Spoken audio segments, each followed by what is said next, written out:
Okay, let's look into the next chapter. The chapter is about the data structures. So, as we have seen already in the previous chapter, we have dealt with the string operators and string data type. You can see it as a data type. So, we have a couple of other data types as well. So, some of them are lists, uh, tuples, and we have one more pretty so here's the tuples and one more pretty important data structure called as sets, and we'll be looking into the hashing. It's somewhat similar to the associative array in other languages in the later chapter. So okay, so to begin with the list, so list is nothing but an that we see it as an array in any other languages, and to start with, it's pretty simple. As sorry, I have to close this. Okay, so when you define a list, you usually initialize any. So let's say list A with the square bracket, so it just becomes a list. You can just check the type of list with, so you would see, you can see that it's an object of class of type list. So we can see the same thing over here. So whenever you define anything with it, so you'll get a list as a type. So, and also you can declare it initially along with the specifying the elements. So you specify elements with a comma operator, say apple, orange, and a mango. You print, you will get a list. And what you do is with the just like an array operator list, you can also, as we saw in the strings that I mentioned before, you can basically use an index of that particular list to get the elements out. If you say x of 0, you would get an apple as output. If this is a 0th index, 1 and 2. If you specify 1, you would get mango. Sorry. So if you specify 2, you would get mango as output. Similarly, also the -1 that we have seen earlier. So if you specify -1, it starts from the end, the counting. So -1 would be the end, so you would get mango. Yes. Similarly, if you -2, you would get an orange. This is the -2 index. So you can also do a lot of concatenation operation, so let's see one more operation. It's called as a list of lists. So when you specify, so let's say we have one more list y, which has carrot and potato, 2 elements. You want to make one more z list, which comprises of these 2 lists, x comma y. So what happens here is it becomes a list of lists. So list of list is just like a 2-dimensional array. So where you need to have 2 indexes to specify a particular element. So this x, when you specify z, when you run this, you would get, got to run this also. Okay, so you would get a first index x, and this first list, that x, and this is the second list y, which is embedded in the third list z. So this outermost is how to access an array. So accessing this 2-dimensional list would be using the 2 indexes. So when you specify z of 1, you would end up in this list, particular second list, and you specify the first index, that would be this index. So potato, you would give the potato as an output. So similarly, if you go to the second index, the first row, this row, and the second element, that's 0, 1, 0 and 1, you would get an orange as an output over here. And this is how the 2-dimensional array. So if you want to check out the 2-dimensional, you can check out in any other languages. This is quite similar. List of lists is similar to the 2-dimensional array. Okay, let's go to the slicing technique that we also have seen in the string. So slicing technique is used with the colon operator. Slicing is anything we want to have a subset of a or a sub list of a use list. You specify with the slicing operator. So when you specify, this is an array, so you run it. So when you specify num of 0 colon 4, so the index, so the said, sublist starts with the 0th index and it will go up to the 3rd index. That means 4 elements. It would print out 0, 1, 2, 3 till 3. And similarly, when you start with 4 to 10, it will start with the 4th index. So it from the 4th index it would go all the way to the 8th index. So that's a 9th element. So 4, 5, 6, 7. So this is how you write a slice list. And this is a 2-dimensional, so there is also called a step length. So you can specify the 3rd index as a step length. So when you do this, what happens is, so it will start from initial. So when you don't specify anything at the beginning of the index, that means it starts from 0. And similarly, if you don't specify at the end, it would go to the length of the number, but that particular list. So here it starts from the beginning and it will go up to the 9th element. So sorry, 10th element, that's 9th index, but with the step of 3. So that means, so let's say if this is an integer list, it would print the 0th first, and then it will jump for 1, 2, 3, and it would print the 3rd element, and then after that again it will jump for 1, 2, 3, and it will print 6. Again it will jump for 1, 2, and 3, and it will print the 9, like that. So if you had specified this as a 9, it would not have print the last number, 9th one. That's because the integer is there. So you have a slice till the range till 8, but your step will end only at 9, so you won't be printing 9. And there are a lot of built-in functions that are supported for list, and also a lot of functions are there for the object list. So this is a built-in list functions. So when you if you want to find out the length of a list and number of elements in the list, you can call this len with by passing the list object to the particular function. It would count how many numbers are there in that list. And there are other functions such as min, max, and to find the sum. Sum basically what it does is it adds out all the numbers in the list. So this you are getting a tuple, that's because of the comma operator. And this is max, and there are a lot of others. So when you do a concatenation plus, it becomes concatenates to list. It doesn't become a 2-dimensional array. It just concatenates and becomes a single array.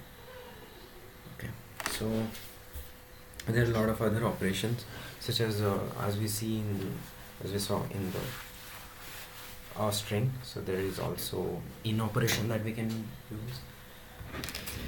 This is in operation is basically to check if a particular element is present in a particular list. So this is an example. You are checking a fire without worrying about the so whenever you're doing the in comparison, it's actually case sensitive. That's why we are converting into upper. And so this is basically a list comprehension. We'll just look into it in a while. So what we are doing is we are forming one more list with the help of this list, making everything upper, and this is called list comprehension. So don't worry about that. We'll just look into it in a while. So we'll compare these two, and we just checking with fire in this particular list. If it's in, we're getting a true. So what we can also do is we can check changing the alphabets a degree. So you would get an error. Sorry, I should run this also. I should not get an error. So we should get a false saying that this is not there in this because it's case sensitive. And the same thing over here, space is in names, so it's not over here at all, so we'll get false. And so other things, so we can also check the max of m list. So basically this will compare the ASCII of a string and give the max and min values. Okay, so going forward, so there are all other operations that particular string object has. So some of them are such as a split. This is important. We will be using in a lot of places. When you have a split on this particular hello world, so we have given here I think 2 spaces. So if it has a 2 space, it will just going to split that particular hello world. Since we didn't have a, as you can see, this is a single string without any split. Let's give a single space and then run it.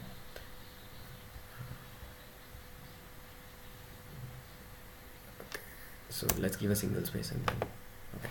So when we give a single space, this particular hello world string has split into two, hello comma world comma, okay, 3, and also 2 exclamatory. That's because this particular string has single spaces in 2 locations. That's why it is split into 3 elements in a list. Always split occurs and the output will be given in a list format. So there are other operations that you can perform. You can append a list. So as we can see, this is not an immutable object, so that means you can append, you can delete, or you can do whatever you want. You can insert, you can pop from, so pop is basically you have a list, it will going to pop out the, so let's run from the beginning. Okay. Let's run from here. So okay, so if you want to pop out, when, let's run this pop, when you pop, the last element, that's 12, will be popped out. And now if you see the, let's print out the list here, list.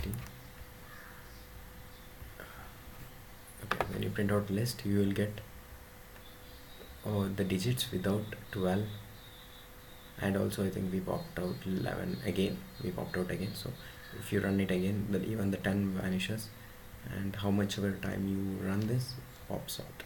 Okay, and you can also specify the index to pop here. There are a lot of operation that you can see in this list. So the list is really fascinating. You can check out how exciting it is, and you can do a lot of operations on that. So you can sort in reverse order, so basically you can do a lot of things. So one more important concept is about the list is copying of a list. So as you can see, let's give an example.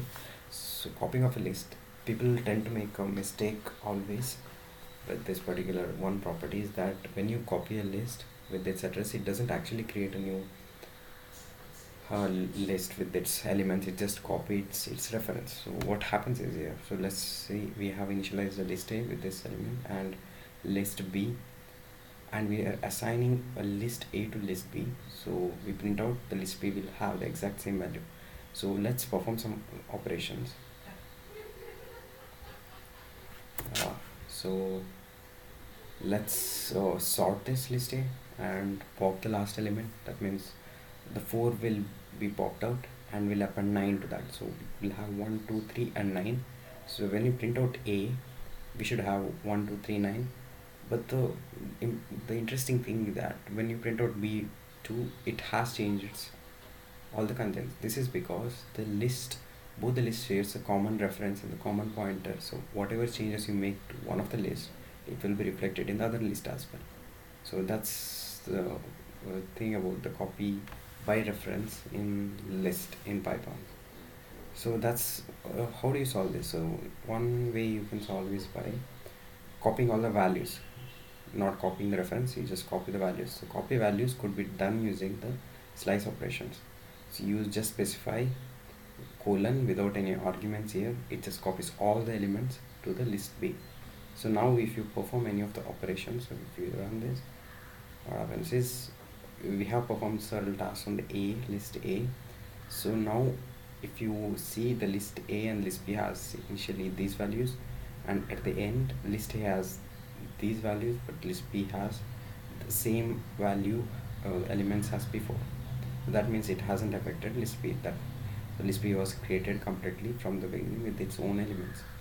Okay, so next concept would be the list comprehension. So I was saying the list comprehension before, I mean just now we're talking about it. List comprehension is the ability of a Python to form a list pretty easily, to transform a list into one more different types of a list with already existing list. So one of the easiest example is this. So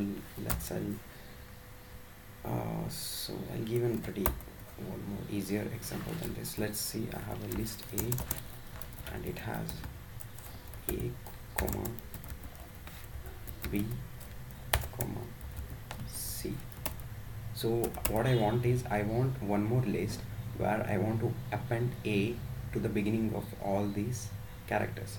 This could be done in single line in the use of list comprehension. All you do is you do A, so you loop through it for I in A, and you construct one more A plus I. What it does is it loops through each and every element and appends A to the beginning. So now it creates a new list with these comprehensions. When you print out A, we'll have AA, AB and AC. A is appended to all of them. So similarly, what here they have done is they have multiplied this I with the 2. So this will be, this should be ideally, okay, it's not multiplication, it's power, A to the power of 2. So 1 to the power of 2, A to the power of 2. 1 to the power of 2 will be 1, 2 to the power of 2 is 4, and 3 to the power of 3 is 9. So this is a transformation of lists. And similarly, there are a couple of other examples that you can go through.